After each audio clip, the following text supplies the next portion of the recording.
is considered to be generally binary, right? And then we have this spaghetti Turing machine that just does these transitions, right? And in the end, you get some output, right? And that's great, but what does it mean, right?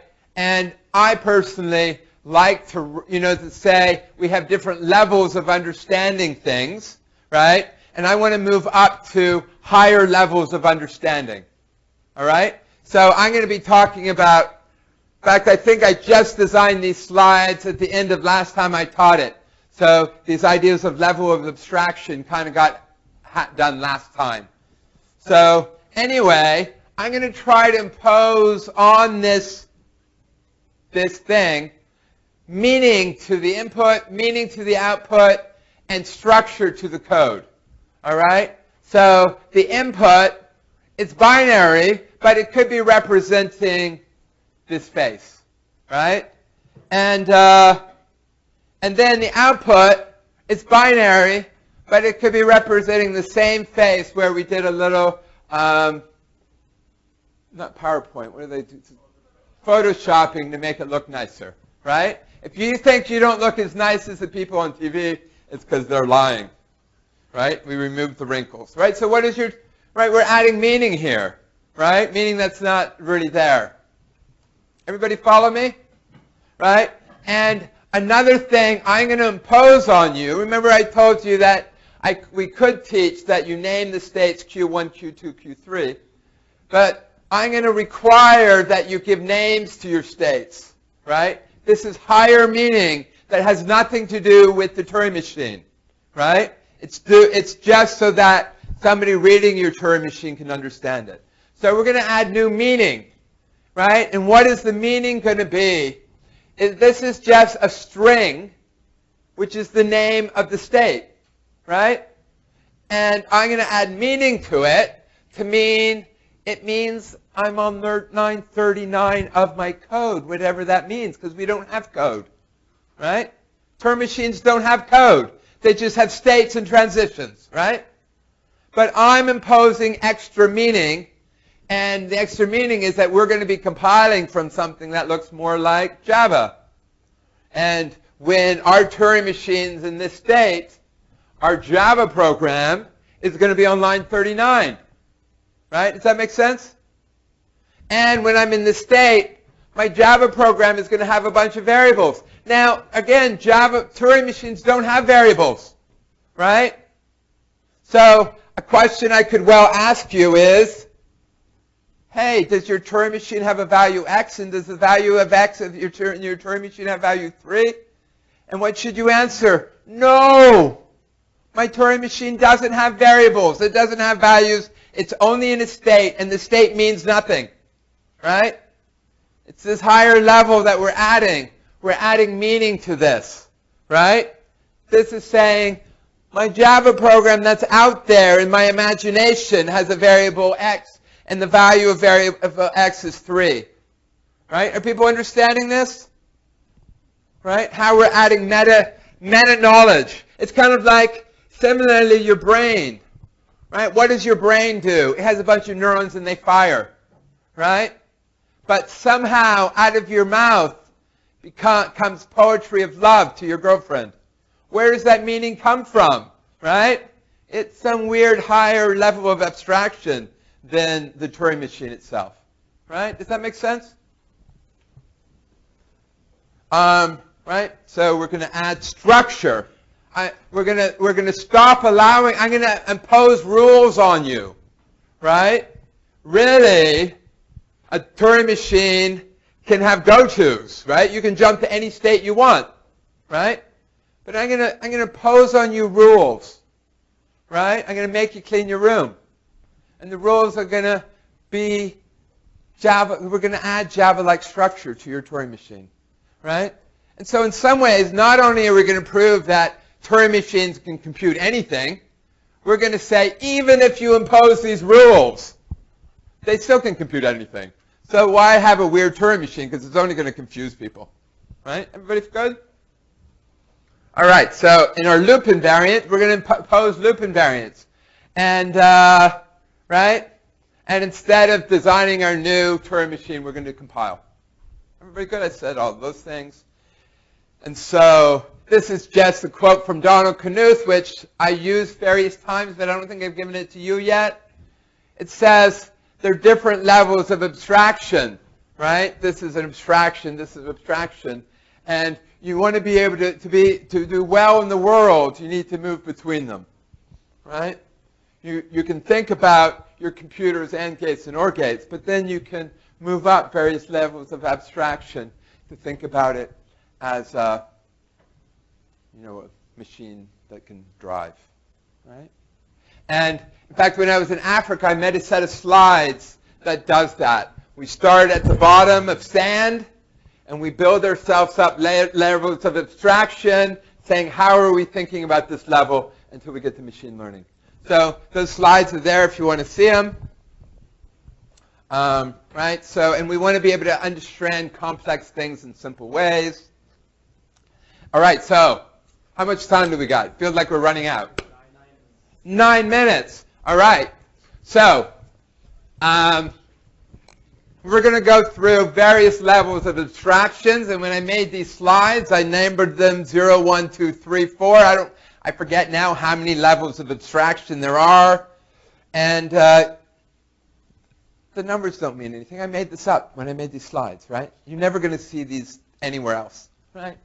So the bottom level of abstraction is, what do I have? I have a Turing machine, right? It has states. It has a delta function. It has tape, 0 and 1, right? That's all we got, right? Everybody good? And then, right, what is this level of abstraction, right? The input's a 0, 1 string. We have a finite set of states that we can number 1, 2, 3, right? The actions are defined by this transition function, right? Now we come up to level 1 of abstraction, right? We're gonna give names. All we're doing is we're renaming the states, right? So we're really doing anything? No, it's the same Turing machine. We're just renaming the states, all right? So we can interpret this string to be a face, right? We can give meaningful names to the states, right? As I've done before, meaningful names, right? And what does this give to us? By just naming the states, it gives us new ways of thinking about Turing machines, right? I can now talk about the Turing machine knowing the value of x, right?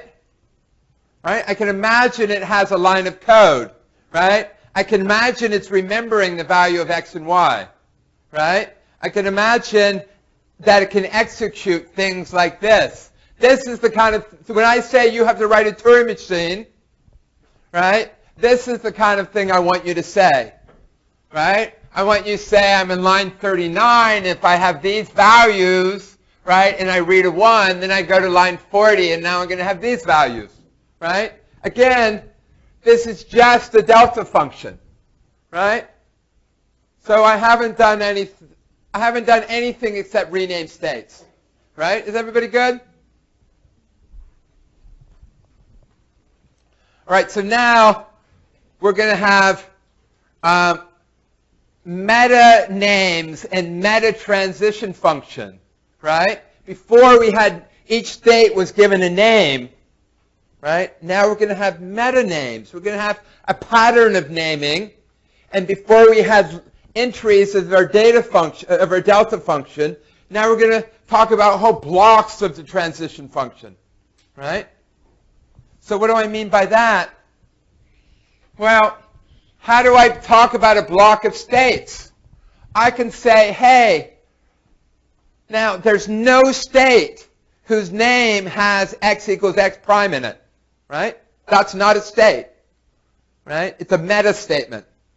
It's a meta statement meaning for any value x prime in that range, and any y prime in that range, we're going to have a state by that name, right? Does that make sense?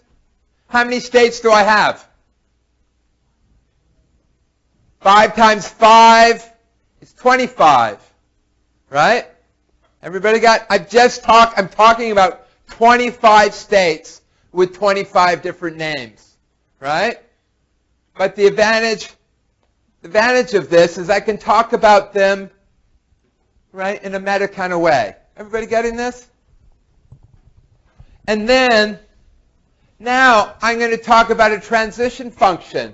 And instead of filling out the whole table, right, I could make you fill this whole transition table out. It's a big table, right? If you want your Turing machine to do something great, it might have a billion states, right? That's a big table. Right? So we're going to talk about filling in blocks of the table.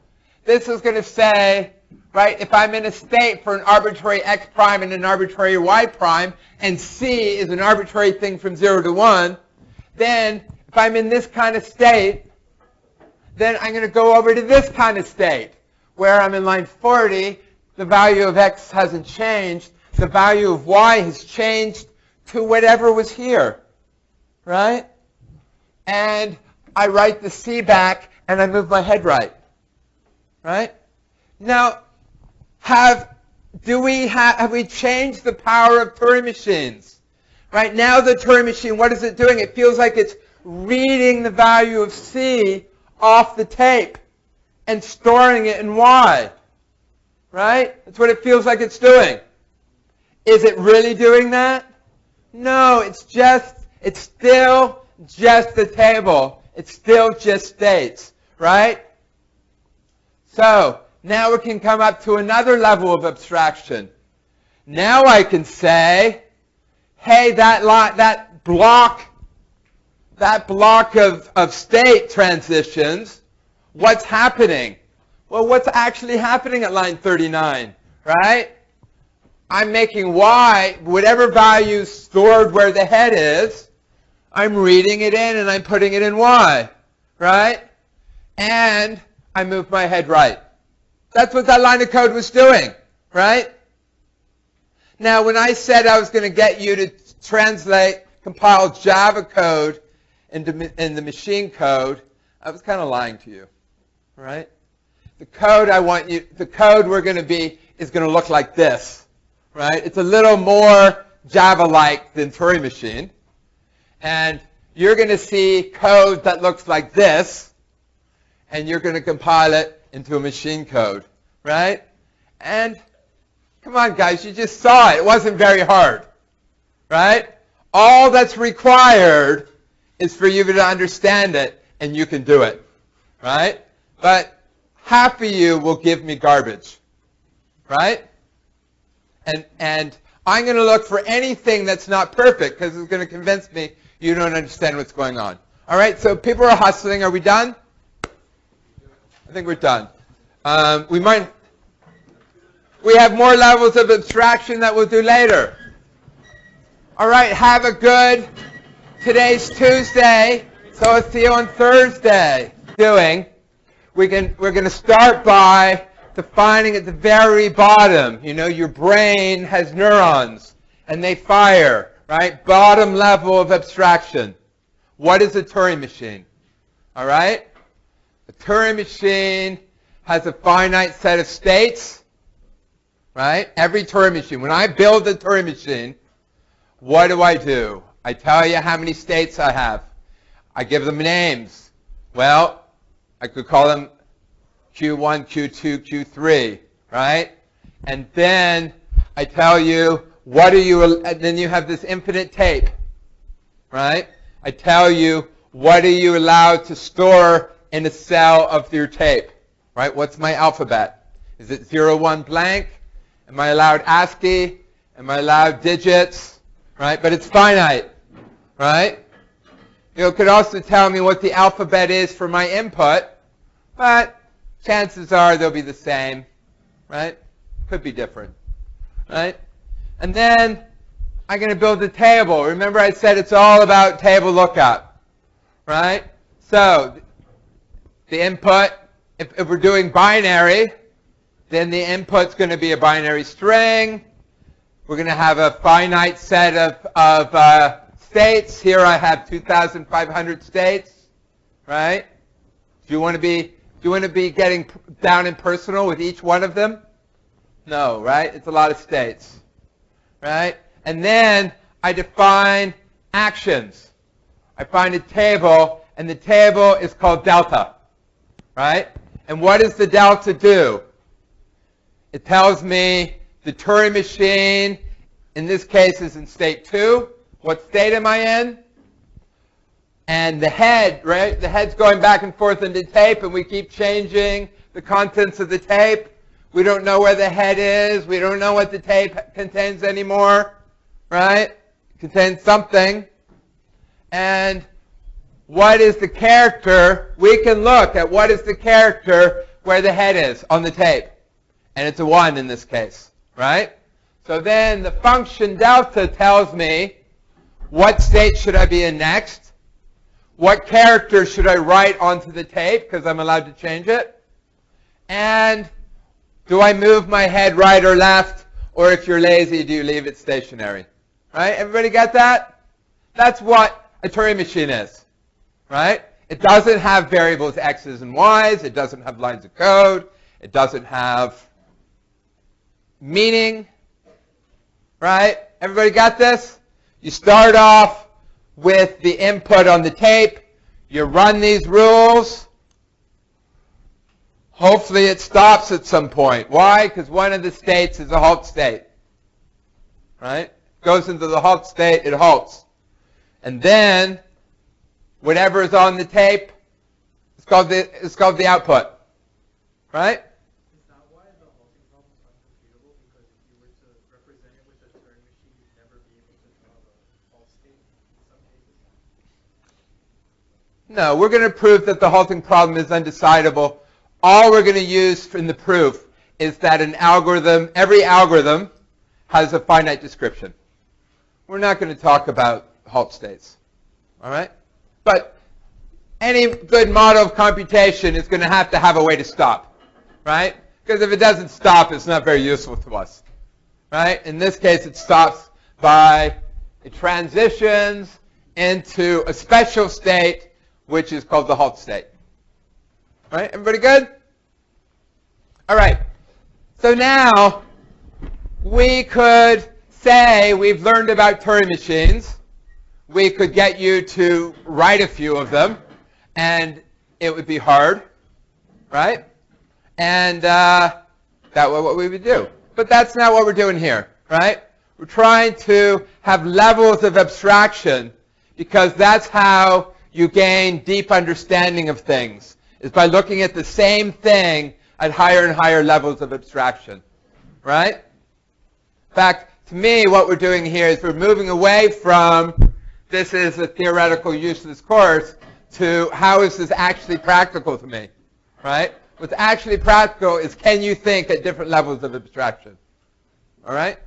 So we're going to add some abstraction. And I think what I want you to do is we add them. I want you to observe two things. The one thing that we're observing is just how much more understandable it is, how much more intuitive it is to a human thinking about it, right? That's the one thing I want you to understand. And the other thing I want you to understand is in reality, nothing is changing, right? In reality, the Turing machine is still just the Turing machine, right? It's a bunch of states and state transitions, right? All we're doing is we're looking at it from slightly different views, all right? We're giving names to things.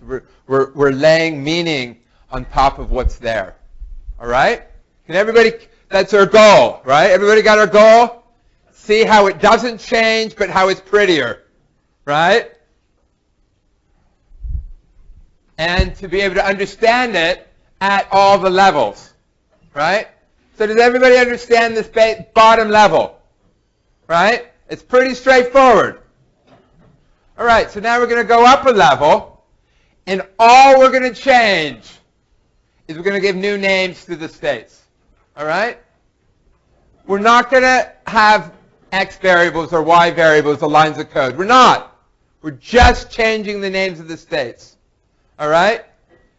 And here, well, it's not changing the name of state, but, we're giving meaning to this string of zeros and ones, right? We're now thinking it's not a string of zeros and ones, it's George Clooney, right?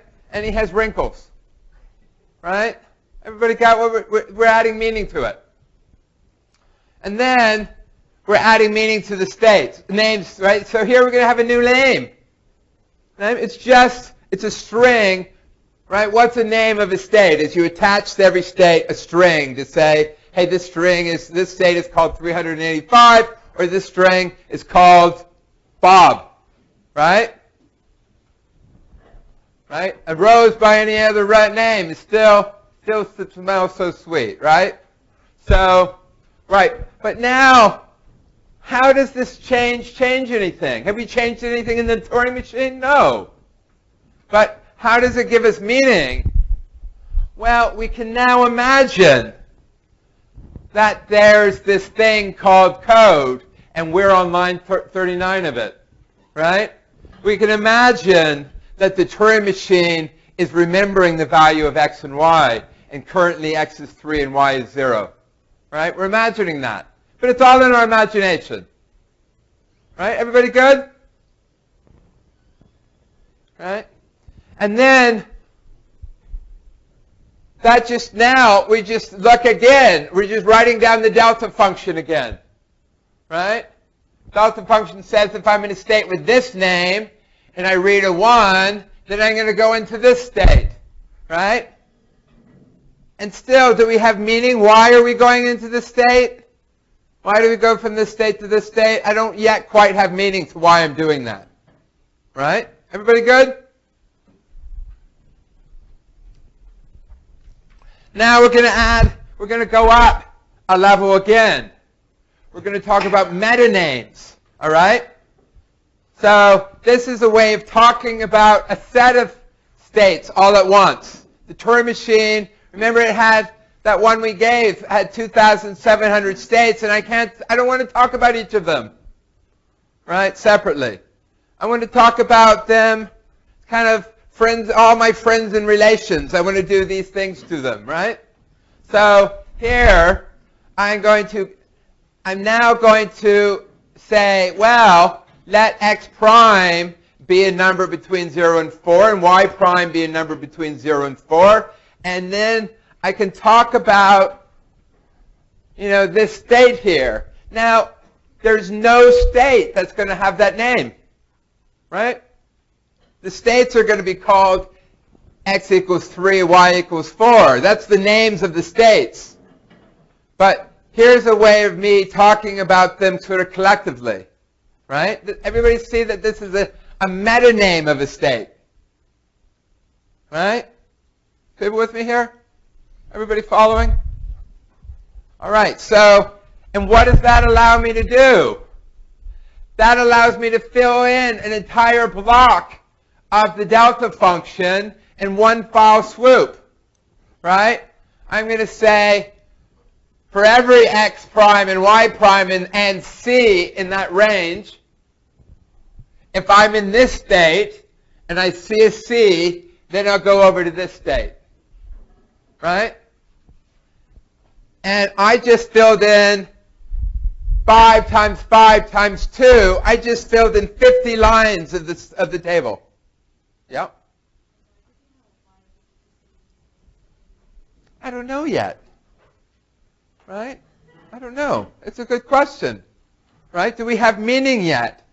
Do I know why I'm doing this, right? We started off with the Turing machine, which is making all these arbitrary transition moves. And do I know why it's doing it?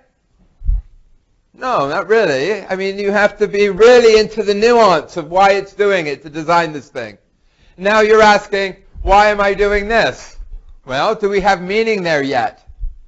Right? We're going to get meaning in our next level. Right?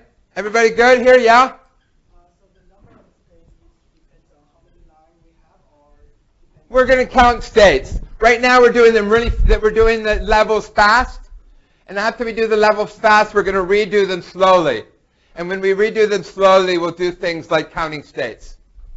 All right?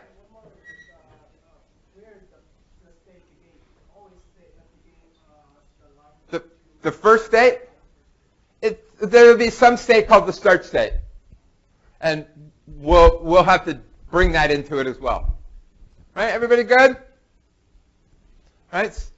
So now, let's go up another level. What do you think our next level is going to be? We need to answer her question. Right? We're trying to get some higher meaning. Why are we doing this? Right? Why we're doing it in some sort of more human sort of way, some sort of more computer science sort of way, what's happening? Right? So now we're going up to, it's not going to be Java code. I say that because you guys learned Java. Right? It's going to be pseudo-y code. Right? We're going to say, hey, look at, I was in line 39, I went over to line 40, right? And all of these, everything I said here, I went from line 39 to line 40, right? So what's happening in line 39? Well, I'm taking the value that's in the tape, and I'm reading it into my machine, and I'm storing it in my value y, right? There's meaning. Right? Nothing has changed in the Turing machine except we're adding meaning on top. Right? We're saying, and we're, in some ways, what's changing in the Turing machine at the bottom is we're restricting it to say you can't do anything you want. And you have to have these nice patterns so that we can line meaning on top. Right? If the delta function was random looking, I couldn't be adding meaning on top. Right? Everybody good here? And, right? So this is what I'm saying. We no longer allowing spaghetti code, right? Now we need loops, so we need function calls. We need things that look like Java, right? So, and now we're going to have another level of abstraction, right? This level of abstraction was of lines of code, actions, right? And if you were at the tutorial on Monday, we went over again loop invariants and how we're going to have a loop invariant that we're maintaining, right? So that's another level of abstraction, right? I'm saying, what's my loop invariant? What am I going to maintain, right? At the top of my loop, I'm going to have a loop, and at the top of the loop, I'm going to say what is true, what's the picture that's true, what's the relationship between my variables, right? And we're going to talk about how do you establish the loop invariant, how do you maintain the loop invariant. This is, if I'm at the top of the loop and the loop invariant's true, and I haven't exited, and then I execute the code in the loop, then when I get back to the top, the loop invariant, the picture, the relationship between my variables will be true again. Right? Everybody following that? We're adding more and more layers. And what I just did in 3101, just before running over here, was saying, suppose all you know, in fact, I'll tell you what's going to be on their test. I'm going to give them a precondition, a postcondition, and if I'm nice, I'll give them a loop invariant. Right? And they need to develop code and prove that they maintain it. So we're going over and over. How do you get code from a loop invariant? Right? And so that's what we're going to do, is we're going to say, well, we start with our loop invariant. At the highest level of abstraction, I'm going to come up with a loop invariant. And then when you take 3101, we're going to talk about how to compile that down one level of abstraction. So now I have code in a loop, right? And then how do I compile that back down a level? So I have, I need states. I need to build the Turing machine, right? I need to say what are the names of my states and what are the transition functions of my Turing machine, right? And if we went all the way down, right, there's some, if we wanted to feed it to Turing machine into Wolfram Alpha, probably it would require me to name the states Q1, Q2, Q3. So then I'd go down another level of abstraction, right? So now we're running an actual Turing machine, right? Does that make sense? And once you have this ways of coming down, we could just as well start with the same loop invariant, but as we come down, we're going to build Java code, and then we're going to compile it into machine code, and then we're going to run it machine code on your computer, right? So there's ways of looking at it. It doesn't matter whether my bottom computer is a Turing machine or whether it's an Intel chip, right? Everybody seeing this? So, all right. Everybody good? So I think we're going to now do it again, right? These were our levels of abstraction, and let's go through each one again and make sure that we understand it. All right? So I'm a fan of Winnie the Pooh, if you haven't noticed from my sweatshirt, right? You should all read the original and the Tao of Pooh. And anyway, he's a very, very little brain if you don't know who he is, right? And so he can't think very hard. He can just follow simple instructions. And he has a little blackboard on which you can write things, right? And so there he is. And right now he's living inside of a submarine. Why? Because submarines have little periscopes up, and they can see just what's in front of them, right? And so he can just see his the current value of where the head is on the tape. And what is this control, right? It's not that, so we were having an argument with someone last class, is the tape controlling? No, it's this finite state automata, the states, that is controlling things. The delta function is controlling things. And how can you understand it? Well, you can understand it by a little piece of Java code, right? That's what we're translating it into, a little piece of Java code. And what does this Java code have? Well, at compile time, it has a finite length of code, right? And at any point in time, it has a current line of code, right? And what else does it have? There's a finite number of variables, right? And can it remember an integer? No, it can't remember an integer. Integers are big. Every variable has a finite range, right? It can remember a bounded variable, a bounded integer, right? And so that is, that's all this has to do with the delta function, right? That's the state I'm in. And then what do I also get to see? I have my little periscope, and I can see one character from the tape, right? Everybody got that? And there. And also, you can see how I'm doing it? That was pretty exciting, right? Everybody saw it move? Oh, there it goes. It moved, right? So I'm also, Pooh Bear can move the periscope left and right. Everybody got this? All right, so now I talk about Pooh Bear. So I'm going to forget about the submarine mostly and focus on what Pooh Bear knows, right? So he has a blackboard or a whiteboard of a fixed size that he can write, and on that board he can write anything he wants. All right? So let's not limit him. Let's just say he's limited in the size of the blackboard, right? And on that blackboard, maybe he's limited in the size of his font, right? Because we don't want to be doing little things, right? He only can write ASCII characters of a certain 11-point size, right? But he can write whatever ASCII characters he wants on it, right? So somebody asked about how many states are there, right? So let's do some state counting and pay attention, because on pretty much every test I've ever had, I've made people count states, right? I'm going to make, in fact, a good way to test to see whether you're understanding what's going on is, right, I'll give you some Java-like code. I ask you to compile it into a Turing machine. And then I ask you, how many states do you have, right? And it's not just a matter of can you count them.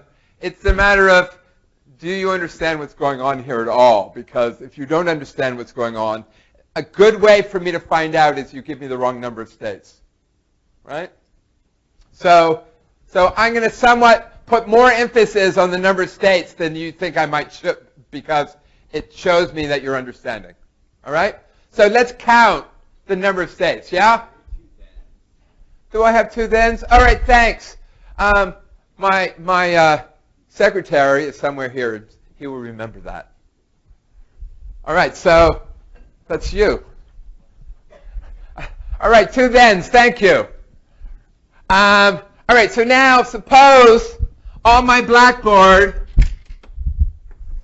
I can store 4 bits, right? How many different things could be written on there? Right? I could store 0000, right? Or 0001, right? How many different things could I store there? 16, right? So if what I'm writing on is I'm writing on bits, and I can write R of them in the size of my paper, then the number of different states is 2 to the R. Right? Everybody following that? Because the state that I'm in is determined by what's written on the blackboard. Right? And the number of states I have is how many different things could be written on the blackboard. And if what I'm writing on the blackboard is R bits, then there are 2 to the R different things that could be on the blackboard, and I have 2 to the R different states. Right? And what am I going to call the states? If this is written on the blackboard, what should I call the state? Right? That's a perfectly good thing to call the state. Right? Everybody got that? Maybe we could say whose blackboard equals. Right? Everybody good? People following this? Yep. Yeah. Yeah. If it was R hexadecimal, then it would be 16. If it was R ASCII, it would be 256 raised to the R. Right? So let's do another one here. Suppose I have 100 lines of code, and X has one of 5 values, and Y has one of 5 values. Then how many different states are there?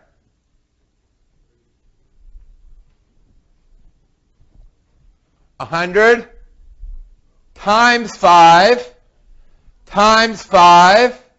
is 2,500, right? 2,500, right? Which I think is the number I had on the slide way before. Right? Everybody see that? Right? If this is what's written on the blackboard, how many what's written on the blackboard? Is Pooh Bear has to remember which line of code he's on. Pooh Bear has to remember the value of X. Pooh Bear remembers the value of Y. So that's what's written on his blackboard. Right? So, and what do we give? How do we name the states? We give them meaningful names. Right? Everybody following this? So if these are the names of my states, I say, how many states do I have? Well, there are 100 values for this. There are 5 values for this. There are 5 values for this. This is how many states I have. Right? Everybody see that? And you can see how, well, the math is a little tricky, and if you do the math a little wrong, I don't care. Right? Maybe if you did additions there, I might get upset, but if you forgot the halting state, maybe these are your states and the halting state, and so the answer is 2,501. You know I don't care. Right? It's like, but do you get the big picture here? Right? Everybody good? Yeah?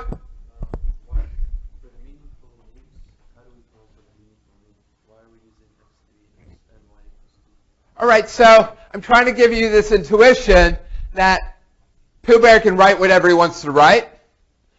Pooh Bear can decide that he wants to have code that has 100 lines, and that he wants to store the value of x and the value of y, and they have to be within these ranges, right? So what I'm writing here is what Pooh Bear would write on his board. Pooh Bear has written line equals, this is what he has written on his board. So that's what I'm going to name the state. And it's what, when I'm in the state, what do I want to name the state? It's when I'm in that state, what do I want to know? Right? If I was in a different state, right? If I was in the state where this was a 3, then I would know something different. I would know that y was 3. But I'm in this state. And in this state, y is 2. Right? Everybody getting this? Yeah? Nothing. Yeah. Yeah, we're not talking about tape right now. Remember, at the bottom level of a Turing machine, it has states, has a certain number of states. And all we're doing is we're moving up and we're giving the states names, and we're deciding how many states we want to have. All right? So instead of saying I'm going to have state Q1, Q2, Q3, I'm going to name them this. And then how many states do I need? Because if you're building a Turing machine, you need to know how many states I need. Right? This calculates how many I need. That's all we've done so far. Yep?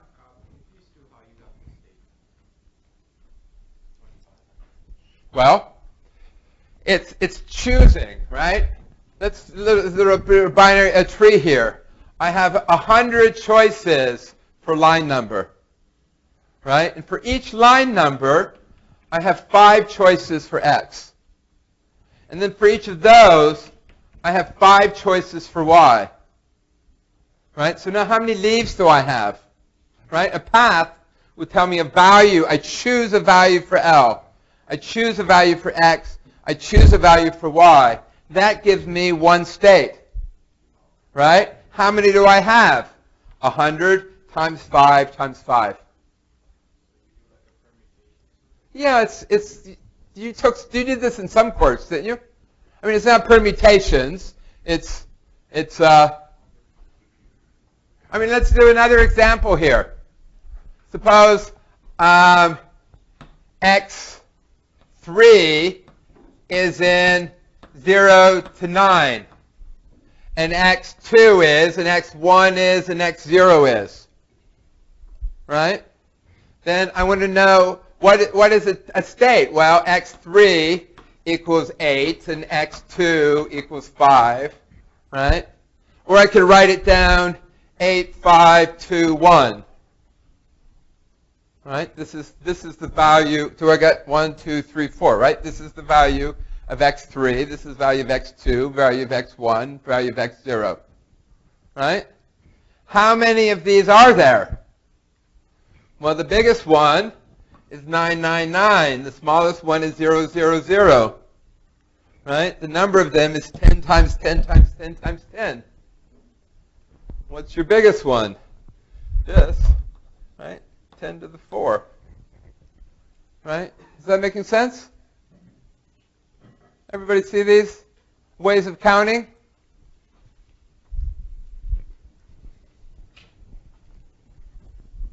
All right. So that's what he's written on the blackboard. Right? Just like I promised. All right. So now let's go back to our lowest level of a Turing machine. Right? What is a Turing machine? It has the states. It has what might be seen on the tape. Right? It says I'm in state 2. I'm looking at the character 1. What do? I look up in the table. The next state I'm going to go into is state 447. I'm going to write a 1. I'm going to move my head right. Everybody see this is what a Turing machine is. Right? And so now we're going to add on, oops, aren't we? Here we're going to add on meaningful names. Right? So all we're going to do is rename the states. Right? So that state, Q2, is no longer called Q2. It's going to be called that. Right? And state 447 is going to be called that. And so then we just write those names in there, right? And our delta function comes this, right? Nothing happened except I renamed the states. Everybody following that? All right? That was the name of the state you're currently in, right? That's the name of the character that you're looking at. That's the name of the next state. That's the value you write. That's whether you move the head right or left. Everybody getting this? I just remind you periodically because my guess is you haven't actually memorized it. Right? All right, so now we're going to talk about metanames. What does it do? Well, let's consider, we're going to take a block of this table and we're going to fill it in all at once. All right? What we're going to say is in this block of the code, we're going to have states of the form, I'm in line 39, right? And everything in this block, I'm going to be in line 39. And I'm going to have all the various values of x, all the various values of y, right? So how many states are we covering here? 5 times 5 is 25, right? That's 25 states, right? Right? It's 25 states. And then I'm going to say C is either 0 or 1, right? Because if C is a blank, I'm going to do something different, right? I'm going to fill in this part of the table separately, right? But if what I'm reading is a 0 or 1, then, right, for all of those various values, I'm going to say, in one foul swoop, I'm going to write this down, right? Is this some sort of magic code? No. It's a meta way of filling in a block of the table.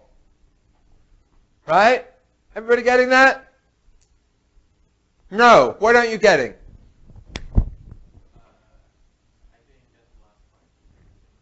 Well,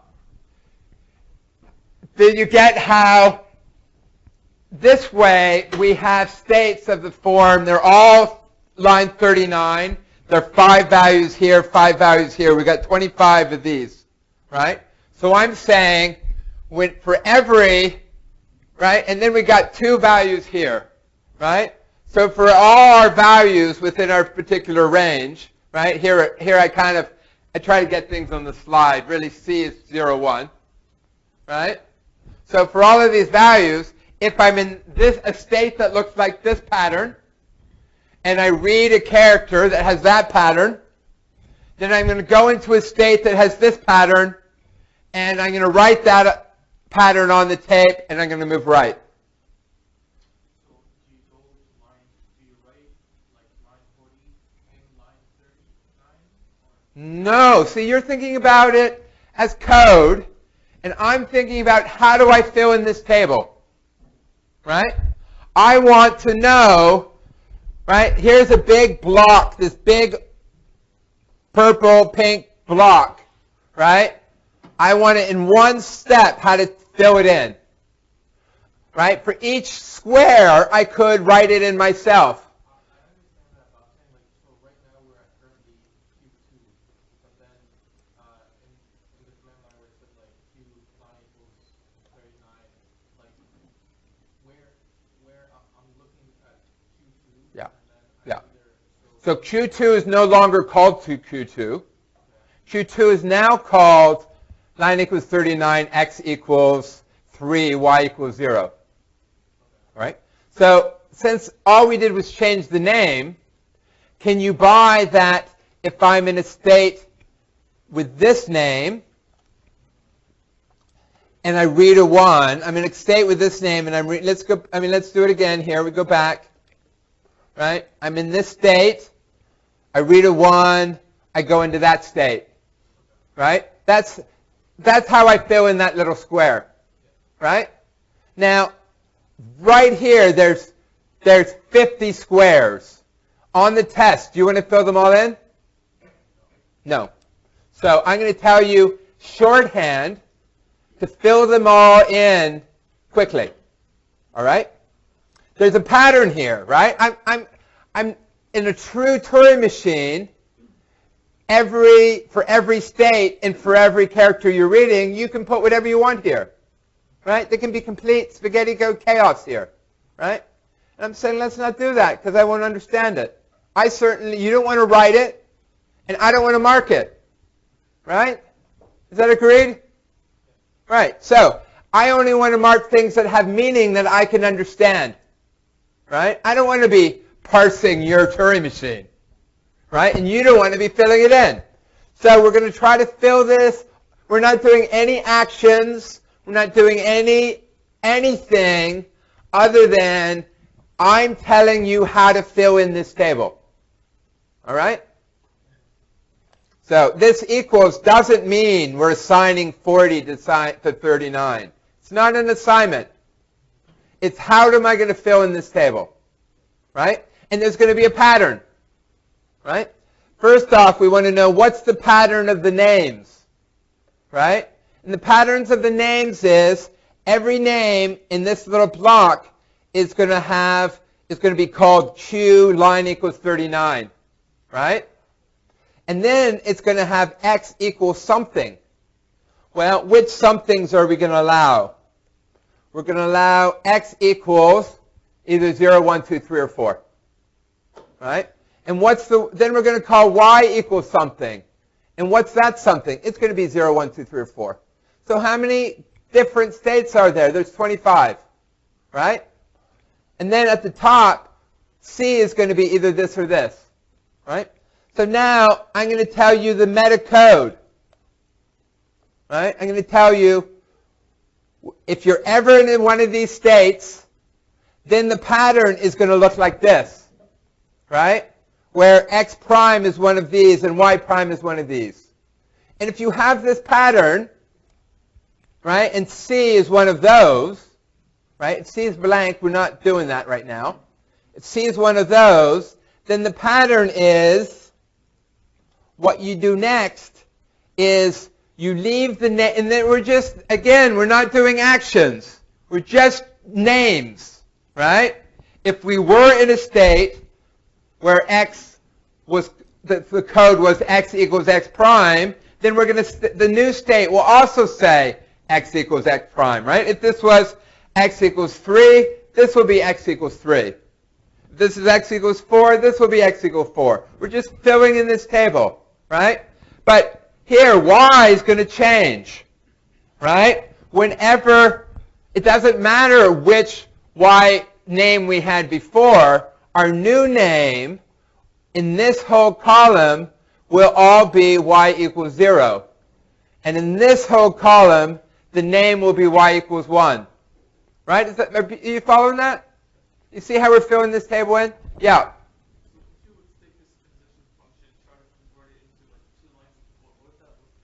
Well, we're going to do that in a minute. Right? Everybody getting this? I want to be able to fill this table in fast. In order to fill it in fast and for me to understand it, it needs a pattern. Right? And this is a pattern.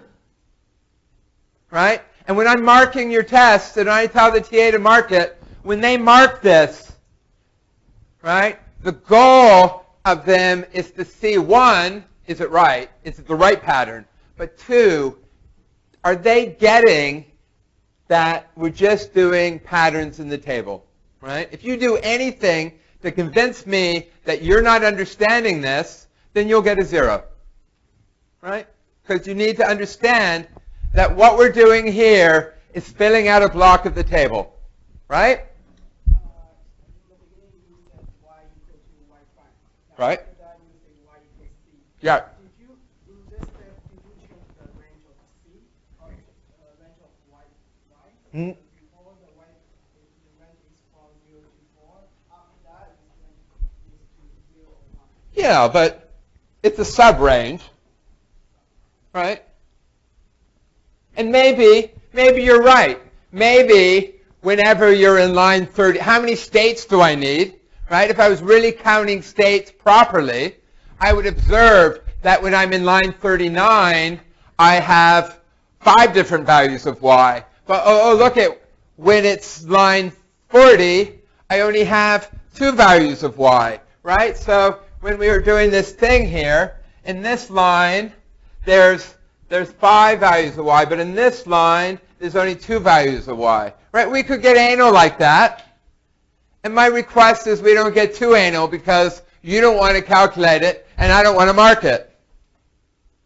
Right? So what we're doing here is there are states. I'm defining states of the machine that the machine will never be able to get to. Right? The state, line 40 and y equaling 4, is a state that I'm never going to get to. Yeah. Their loss. So in that case, did you change the number of the states? Does you use number 9 times number x and number y? If you want to be anal and calculate exactly the number of states that are ever going to be used, then you will not finish the test and I will not want to mark it. Right? Can you see what I'm saying? And if we just say, hey, this is how many states we have, you will be happy, I'll be happy. Right? Does that make sense? Yeah? So you have the delta and then the Q line 39. Mm-hmm. That's the transition function where we're looking at the line plus C and we're going to that state, right? Which is not important. We're still, all we're doing is defining this table. Right? In fact, let me tell you one way that you can get a 0 really fast. Right? If your goal is to get a 0, right, the first thing the marker should do is ignore names of states and see, do we have delta is our transition function. It takes the state as input. It takes the next character as input. It outputs a state. It outputs a character. It outputs a direction. Right? When I'm marking, that's the first thing I'm going to look for.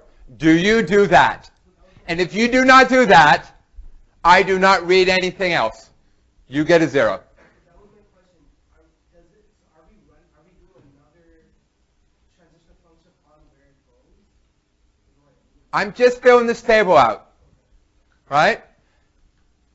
In order to design the Turing machine, you have to fill this entire table out.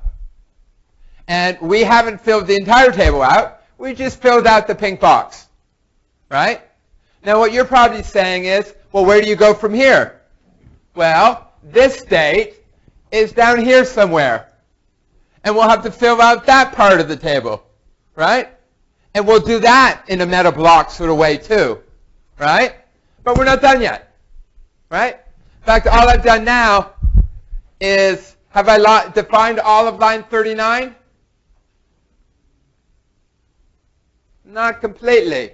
I also have to know what would happen if this was a blank. Right? If this was a blank, what would I do? Right? I know these are all my states. So for all the 39 states, I know what I'm going to do if C is a 0, 1. I have to say what C will do if C is a blank. Right? We don't do everything in one step, but you know it's a lot faster than we were doing before. Right? Everybody good? Yeah? It's possible you have the same Q2 that different state at the same time, and do you consider them as different states? Which? Q2? I mean the Q line 39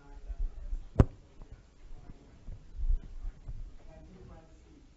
Since they have 0 and 1, right? Here? Yes. How about you have state Q2 and state 1 and state 0 then at the same time?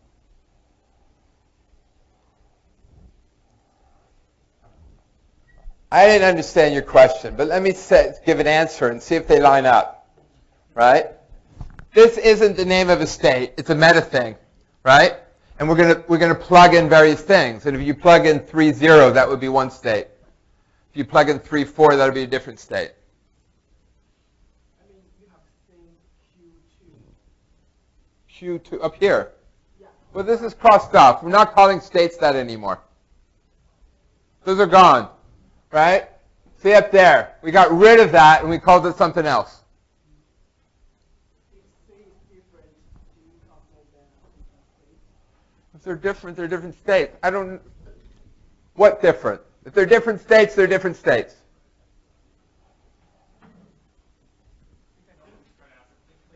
If you have, let's say, Q line 39 and X, right? Right. Saying, like, if you have C being either 0 or 1, is that considered Oh, this? No. No. Let's again review what a Turing machine is. Along here we got states. Along here we have what character is being read. What does delta say? Tells me what is my state, what is my character read, right? So when we're counting states, it's how many states are there. We're not counting the area of the table. We're counting the number of states, right? So here are all the possibilities for this. And here are all the possibilities for that. Does that answer your question? Excellent. Thank you. It's always good to help me understand. Yes? So, the block you were saying, you were talking about, you were trying to fill, all these Qs, like let's say you had the 50, like Q, Yeah. Q50, Yeah. are they called Q line 39, X? They're all, everything there. In fact, I think I got a next slide. Let's go to the next slide. Right? Do I? Maybe I didn't.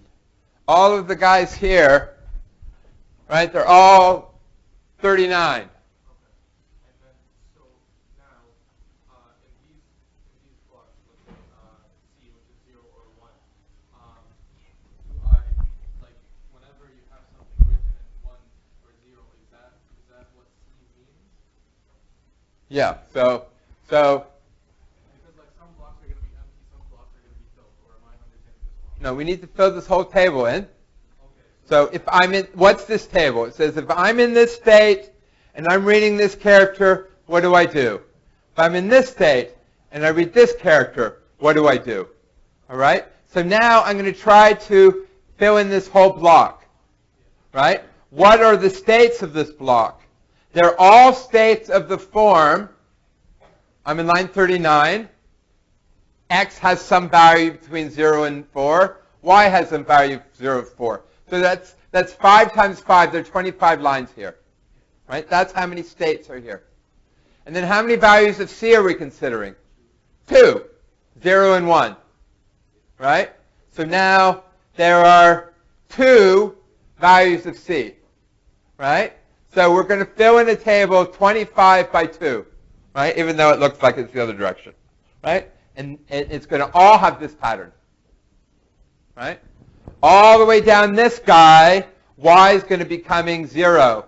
All along this column, Y is going to be becoming 1. Right?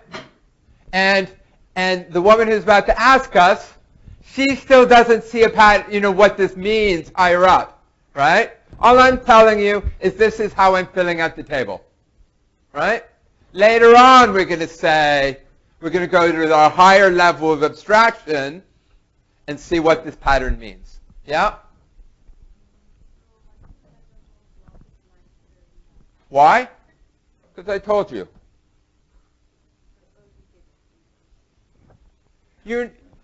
So what do you actually do on a test? Right? We're never going to write this table. Right? This table is too big and too ugly. Do you want to fill this table out? No. What you do, this is what you write on a test. Right? You have to know what I'm doing is I'm filling in the table. Right? What you're doing is filling in the table. So what you're doing is they're telling me for every state and for every character that I'm reading, right? For every state and every character I'm reading, what my new state is, what character I'll write, and what direction I head. You have to tell me what to put in your table, right? And how do you tell me? Well, do you fill out this whole table? No. You say, whenever the state has this pattern, that's what I'm going to do, right? So this is what you're going to, in fact, the test is all right here, because we got this here, right? This, in fact, this is what the test is going to say. I'm going to give you this, right? What does this say? It says, I'm in line 39. What you're going to do is you're going to remember the value of x, and the value of y is going to be whatever you're reading at the head, and you move the right head right, right? That's the command, the Java-like command that I'm going to give you, right? Everybody kind of follow that as a Java line? If you're in line 39, reading the value of y, and what do I write? I read in the C, and I don't want to change it, so I write it back again, right? Here, right? I didn't tell you. All right, so I give you this. It says read in the value of C and go right. So now you have to translate it into a Turing machine, right? So what you have to say is, well, what names do I want to give my states, right? I know that x is in the range 0 to 5 and y is 0 to 5, and I know that I'm in line 39.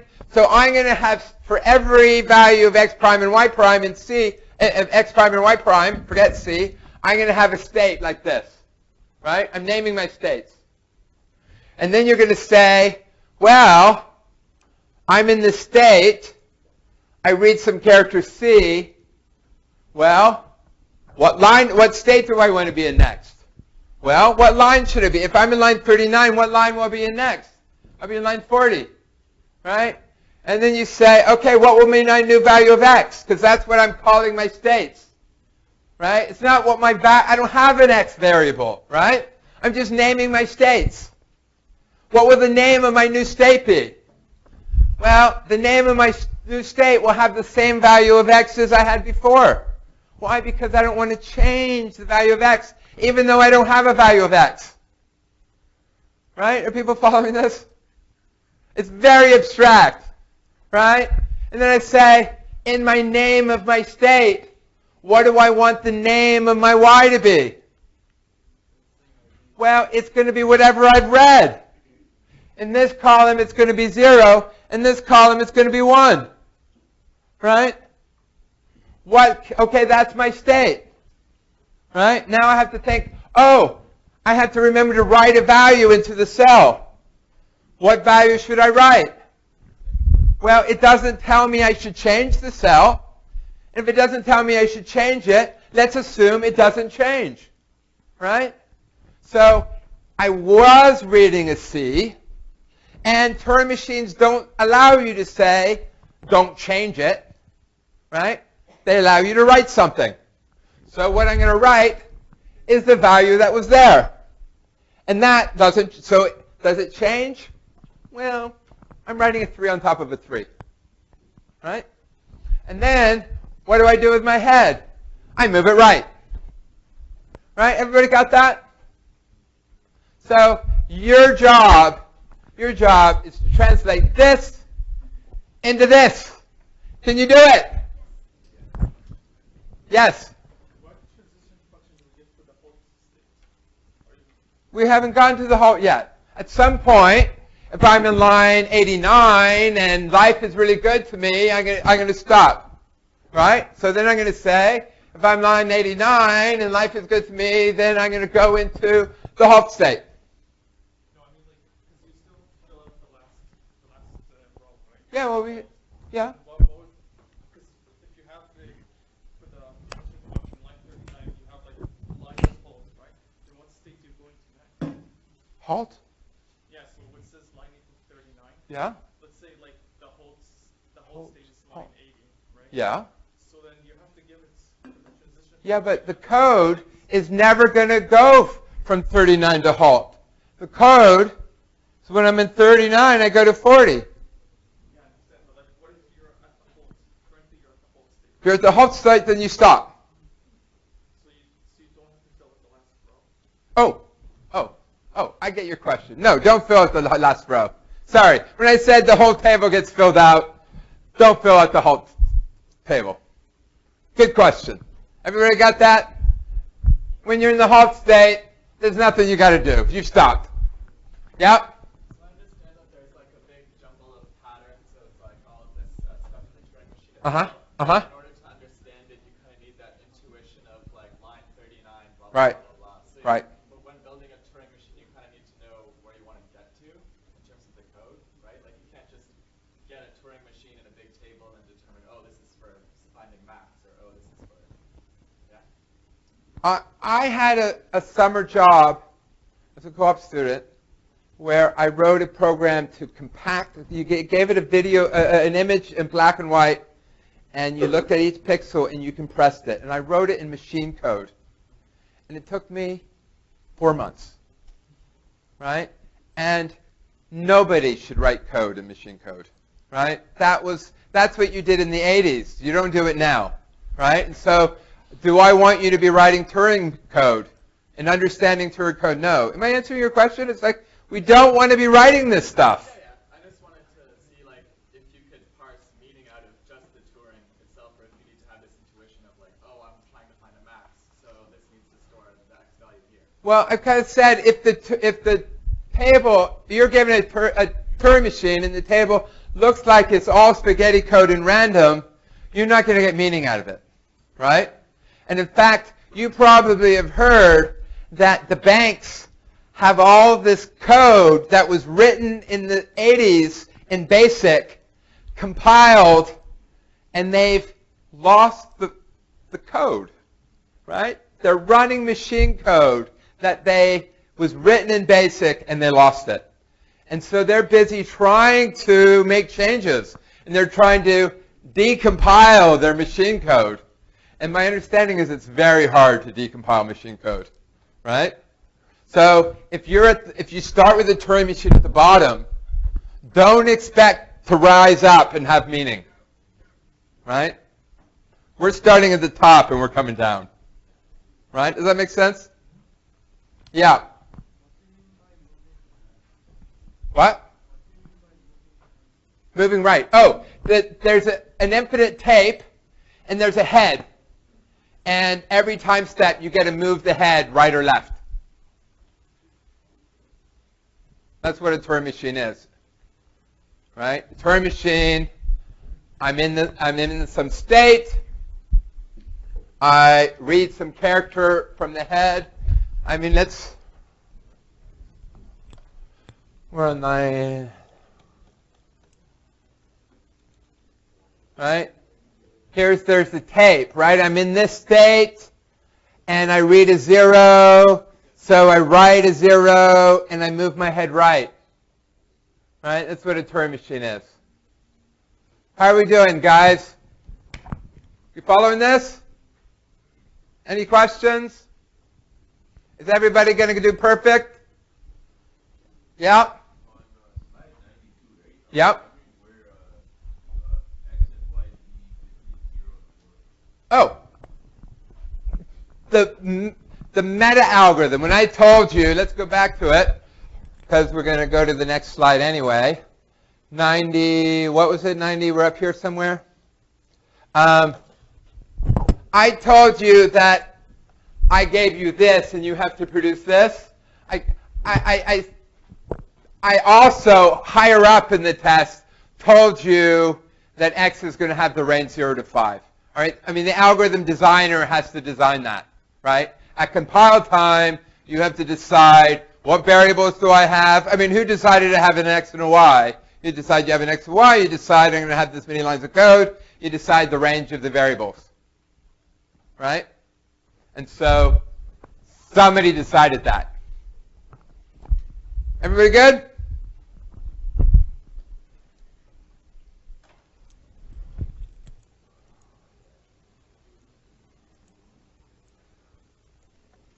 All right. Right? So this, again, this is now thinking about it as computation. Right? I'm in this state. That's what's written on the blackboard.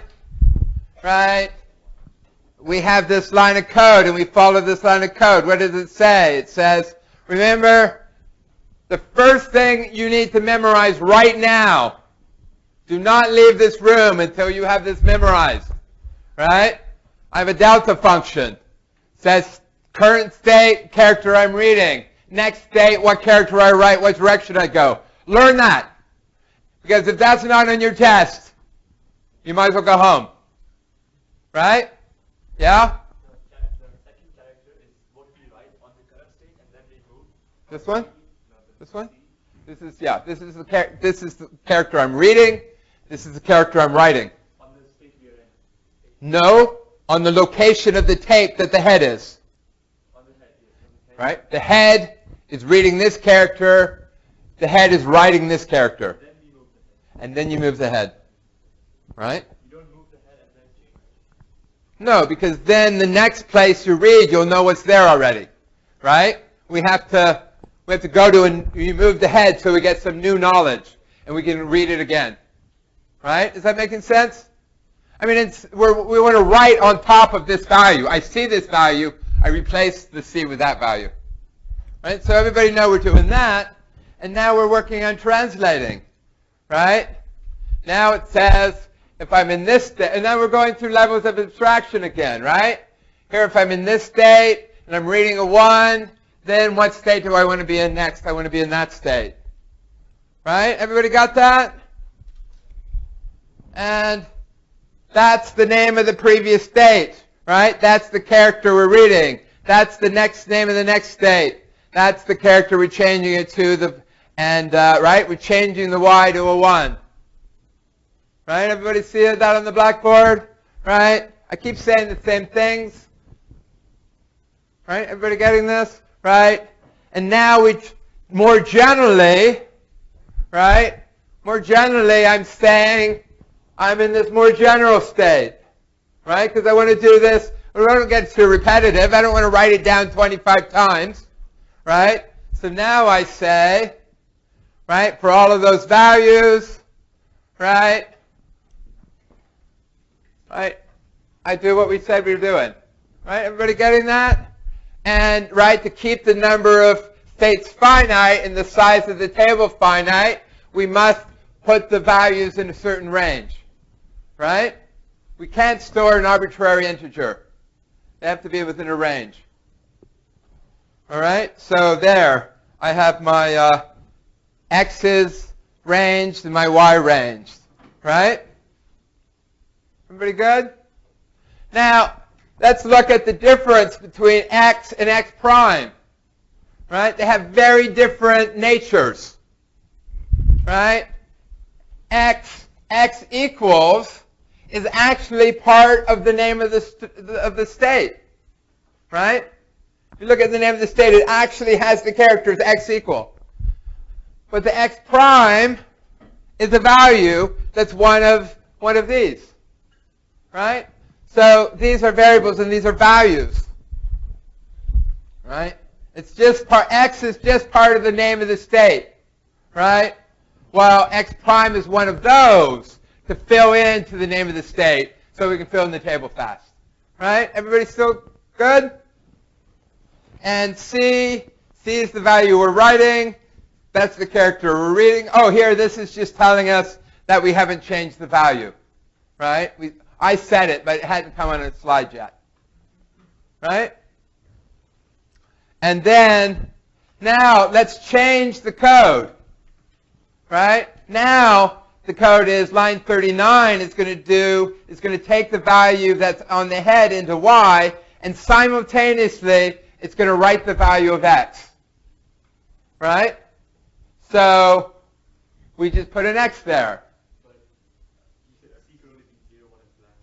Yeah, so I'm stretching things, right? Now maybe we're expanding the tape so that it can be 0 through 5. Or maybe I know that in line 39, x will only have the value 0 or 1, right? X can have the range of 0 to 4, but I happen to have an invariant that tells me right now X is 0 or 1. Right? I don't know. I'm just giving you some things that you can do. Right? Everybody good? Oh! Secretary. Very good. That absolutely should be a prime. Absolutely be a prime. In fact, I bet you, no, you don't have to write it down, right? No, this is bad, right? This is the type of thing that I look for on a test because it tells me that you're writing the value X as a variable, right? And that's wrong. Everybody see how wrong it is. He saw it was wrong, right? X has no meaning whatsoever. We need to write here 0 or 1 in the table. And what's 0 or 1? Well, the X prime is 0 or 1, right? So, X has nothing to do with the Turing machine other than the name of the states. It's not actually a variable to be written. Right? Everybody getting this? Yeah? No! X prime and Y prime, we have no variables. Right? It's like if you watch The Matrix. There is no spoon. Right? There's no spoon. There's no variables. And you have to remember, you have that one level of abstraction, you need to be writing code as if they're variables. Right? But another level of abstraction, you know there's no spoon. Right? So, right here, we have variables. Right? I have a variable X and a Y, and the code says, read in the value and put it in the Y. Right? So that's the code. Right? But when we translate it into a Turing machine, if I see any evidence of a spoon, then you fail. Right? No spoons. You know what I'm getting here? So here, that looks to me like a spoon. Right? It looks like a variable.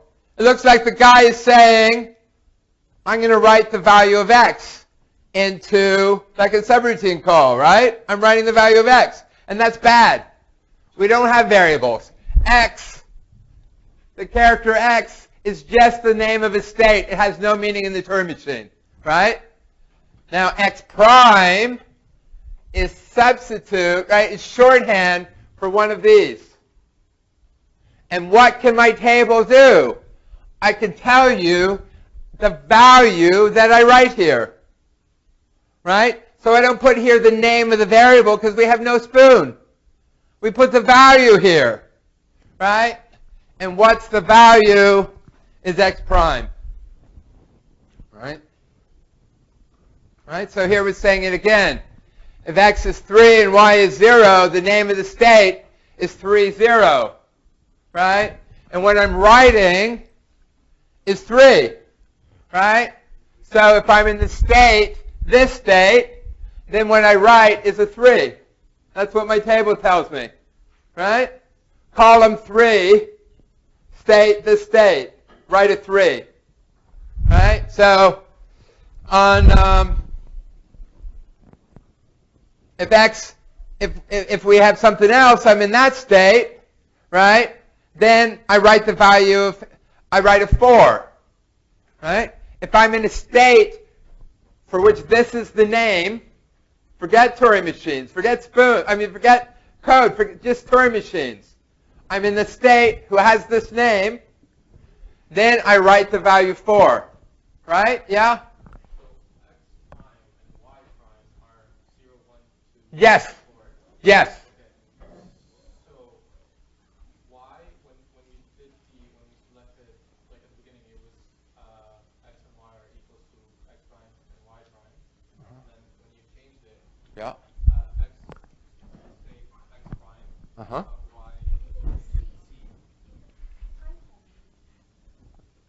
Right. Well, here I'm just let's move. Not the previous, the one that like y Yeah, well, it was coming up again. But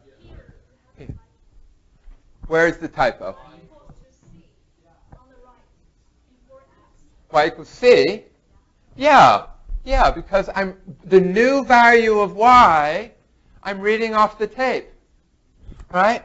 So what is it saying? If I'm in a state with this name and I'm reading a C, then the name of the new state should incorporate y to have this value, right? And the value to write is not a variable. The value to write is x prime. Yeah? What I don't get is, in the line 29, it says, remember x, y equal value at head. So x, on the left, you say x equals to x prime. Yeah, here, there's a comma here. Remember x. Sorry. Remember x. Y equals the value it had. Move the head right.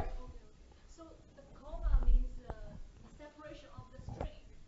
I'm just trying to get it all on the string, on the screen. But usually in the code, when we have a comma, especially like Python, it means that we can assign the value. I'm not doing Python. I'm doing Jeff's pseudocode. Maybe this should be a semicolon, right? Right? All right, we can try to put semicolons in there, but that's going to be an awfully lot of work for me, replacing commas with semicolons, so I might not actually do it. All right? I didn't even need to say remember x. That was just, an additional thing. You're remembering x. Y is getting the value at the head. I'm moving my head right? And I'm writing the value of x. So that's what we're needing to do. Let's go forward to the right code.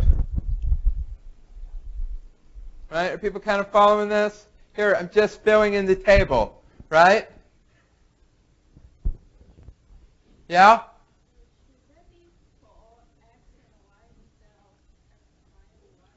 No, absolutely not. Right? No, it should not be x. There's no x. X has no meaning whatsoever. It's just characters in the names of my strings. All right? And the other characters in my name of the strings is here. We're going to put the value. Either value might be 0, it might be 1, it might be 2 or 3 or 4. So I'm talking about various states. That this here could be a 0, 1, 2, 3, or 4. And so here, this piece, I take x prime to be one of these, and I plug it into there. Right? In fact, so this, you might want to say, what does this mean? Right? I say, it's a method for filling in the table, right? And now let's write code to fill in the table, all right? What's the code going to do? The code is going to loop over all values x prime in this range, all values of y prime in this range, all values of c in whatever range the characters could be. All right, here I'm applying it could be this range too. The reason I only had 2 columns in my table is because it didn't fit on the screen. All right? I'm writing code to fill in the table. Hold that thought. Right? Everybody see this is a table writing program. Loop over all those values. And then, whenever you see an x prime, substitute in the current value for x prime. Right? It's going to be one of these.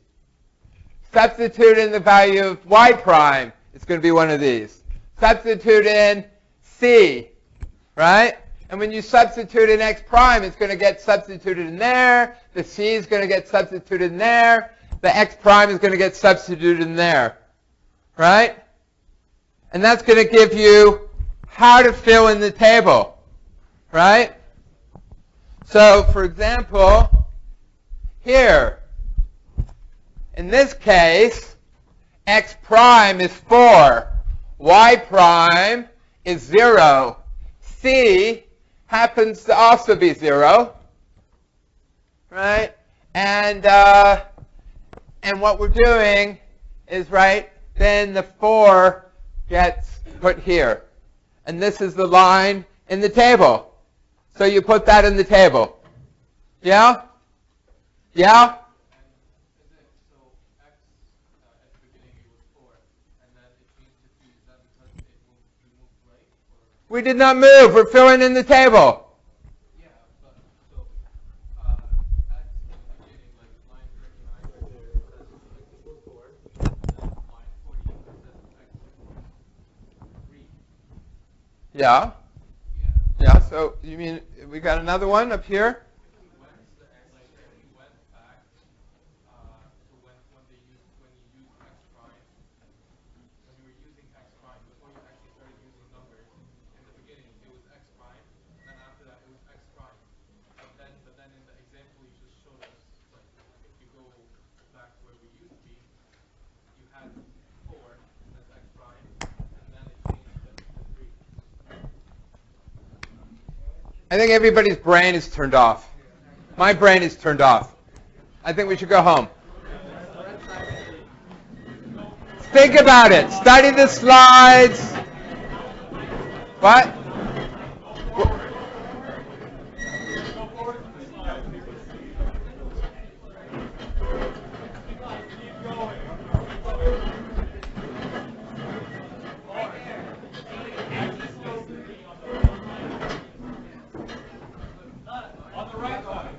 Oh, there's a typo. There, we got a typo. Excellent.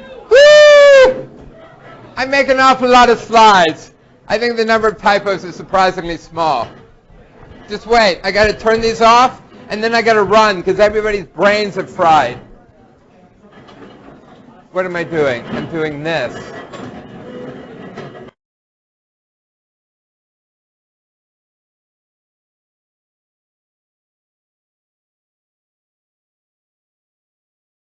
Last review class, which was all of yesterday, they asked for more formal proofs of first order logic stuff, and people. So I put an example on the board that they all found too confusing. So then we put a simpler version that they didn't get so panicked about. So as an addict, I've spent all my waking hours when I wasn't briefly in a hot tub and teaching, making more slides. But we're not going to cover them. So if you want to look at those slides, look at the form for the page numbers, and they're on the 1090 slides, which you get from that first link. All right? And I kept trying this way and this way to think about how to prove it, and kind of had this method where we prove it real quick, and then we then get a longer version and telling you how these versions kind of put together in case you care. Now, will you need to know this? There is a question on the test that is worth maybe 7 marks, and it will require you doing a proof like this, and the top level proof is probably good, and my fantasy is that everybody can just do it by playing the game at the top level, right? What are these levels of proofs? The first, you're assuming A to imply B, right? And to prove B, you have to play the first order logic game for B, right? And where's the complexity in is where how do you use the A, right? So in the B, you have to construct something, right? So in the B, you can say, let B be what? Let X be what? Oh, it's the thing that that A is assuming to exist, right? You can put that more into English, right? So I'd be quite happy with the proof that just follows the first order logic of what you're trying to prove. And when you're trying to construct something, well, you just say, hey, we assumed this A, and A allows us to build this, A allows us to compile Turing machines Java code into Turing machines or vice versa, right? So have it more of a chat. And I think at that level, you don't need to look at any of my new slides, right? Everybody follow that? But you do need to know that the way you prove something at the first level is you play the game, right? You go from left to right, and if it exists, then you prove it's true by saying, hey, exists X, I'm constructing X, right? And if you're proving for all Y, then you say let Y be arbitrary, right? That you need, and these different layers is probably more than you need. Everybody good with that? All right, so what we're going to do now, you guys got me all in a tizzy. I've trained you so well to complain when you're not understanding things, so you're complaining all the time. Right? Yeah, you want to complain? No, I don't know if you turned on the recording. I think I did, but let's always check.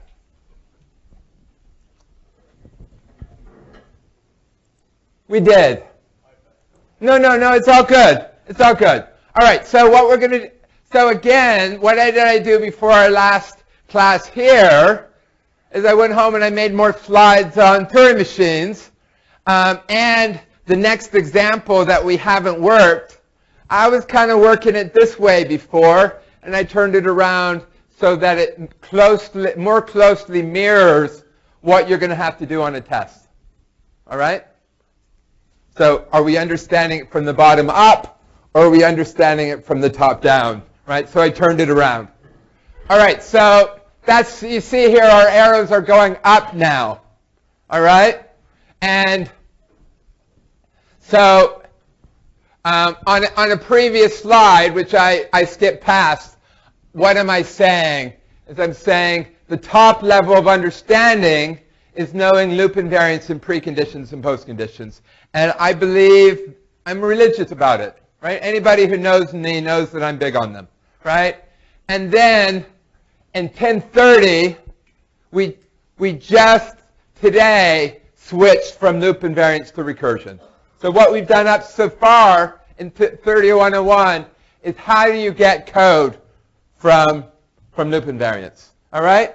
But that's not this course, right? So in this course, I'm going to give you the loop invariants, and I'm going to give you the code, all right?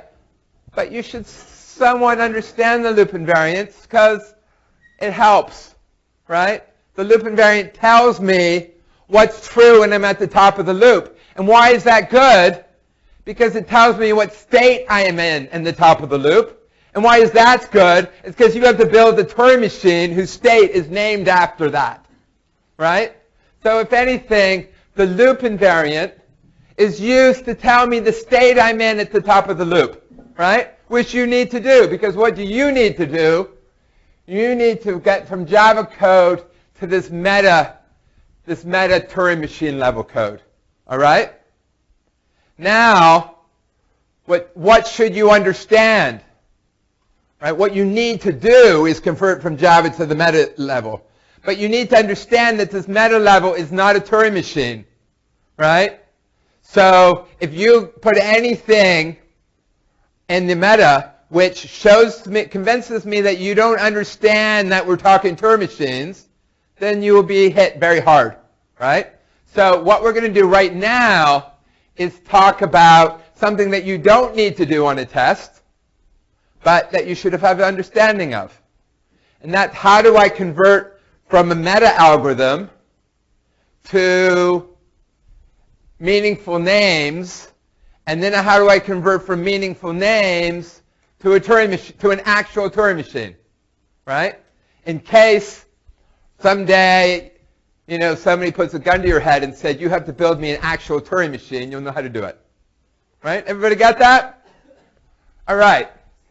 So this is the metacode, right?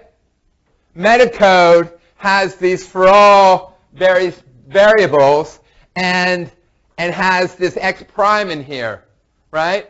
And remember, there's no variable in your Turing machine that has x prime in its name, right? So that's what we're doing now, is we're converting from this to an actual Turing machine. All right? And so this is a new slides that I've stuck in here, right? So what we're going to do now is we're going to build a compiler that's going to compile from this to this, all right? And then we're going to write another compiler that's going to convert from this to this, right?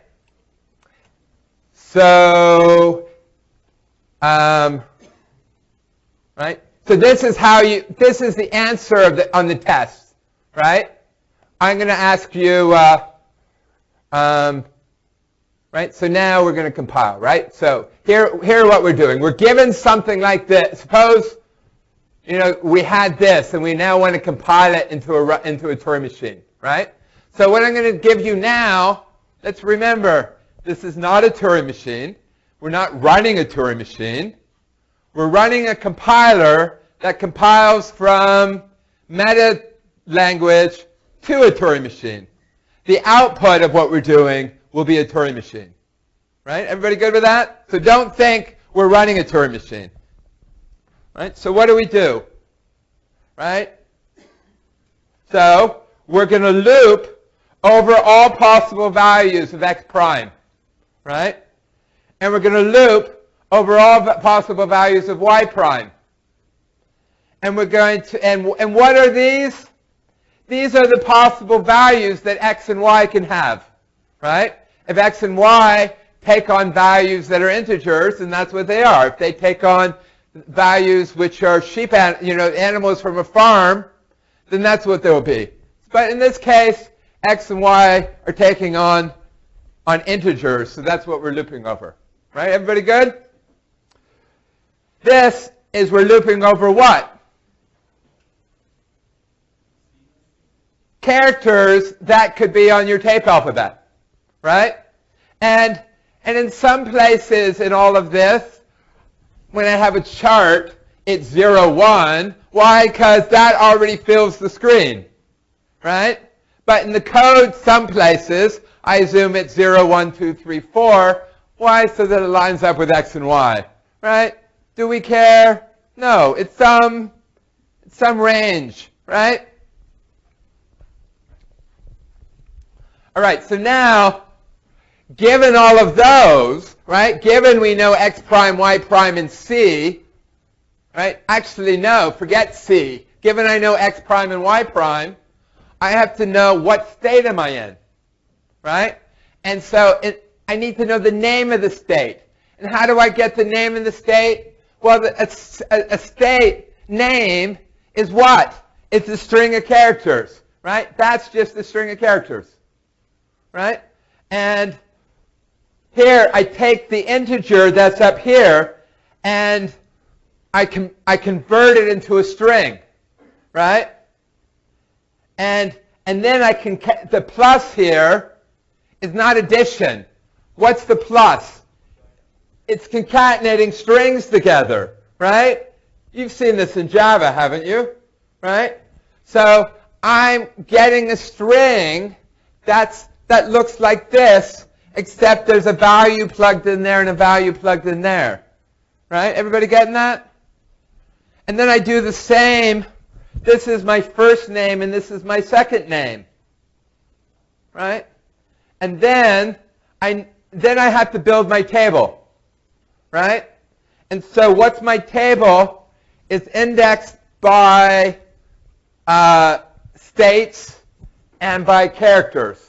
Right? If it says I'm in this state, I'm reading this character, then I go to this state, I write that character, and I go right.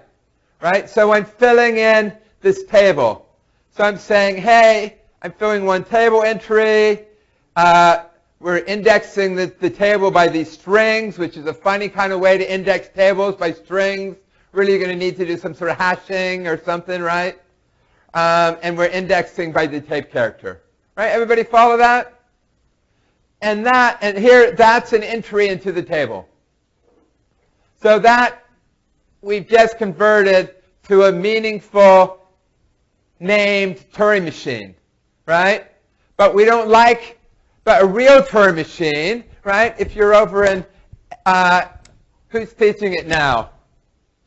Supercash is teaching it now. He might call his states Q1, Q2, Q3, right? So now we're going to convert that. We're going to get rid of that because I didn't know how to have a table indexed by strings, right?